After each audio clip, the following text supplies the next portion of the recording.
সুলতানুল হিন্দ হযরত খাজা গরিবে নেওয়াজ মঈনুদ্দিন চিশতি রহমাতুল্লাহ আলাইহির কেরামত। একদিন খাজা গরিবে নেওয়াজ নামাজের জন্য উজু করতেছিলেন। এমন সময় এক বৃদ্ধ কাঁদতে কাঁদতে তার কাছে এসে নালিশ করলেন। বৃদ্ধ বললেন, হুজুর, এ শহরের হাকিম আমার ছেলেকে অন্যায়ভাবে হত্যা করেছে। সন্তানের সুখে আমি কিছুতে স্বস্তি পাচ্ছি না, আপনি দয়া করে কিছু করুন। বৃদ্ধের চোখের পানি দেখে খাজা মঈনুদ্দিন চিশতি রহমাতুল্লাহ আলাইহির অন্তর বেদনায় ভরে উঠল। তিনি তখনই লাঠি হাতে বৃদ্ধের বাড়ির দিকে রওনা হলেন। সেখানে পৌঁছে মৃত ছেলেটির পাশে কিছুক্ষণ নীরবে দাঁড়িয়ে রইলেন। উপস্থিত লোকজন অধীর আগ্রহে অপেক্ষা করতে লাগলো পরবর্তী ঘটনা দেখার জন্য।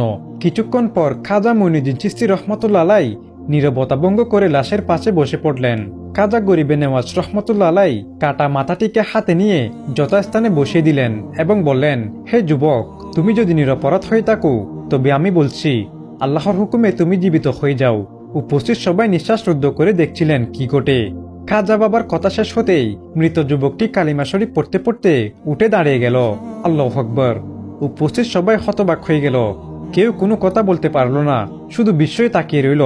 যুবক জীবিত হওয়ার পর বৃদ্ধ আনন্দে আত্মহারা হয়ে পড়লেন। সবার মধ্যে আনন্দের ঢেউ বয়ে গেল। হযরত খাজা মঈনুদ্দিন চিশতি রহমাতুল্লাহ আলাইহি যুবককে তার বৃদ্ধ পিতার হাতে তুলে দিয়ে নামাজের উদ্দেশ্যে সঙ্গীদের নিয়ে আস্তানায় ফিরে গেলেন।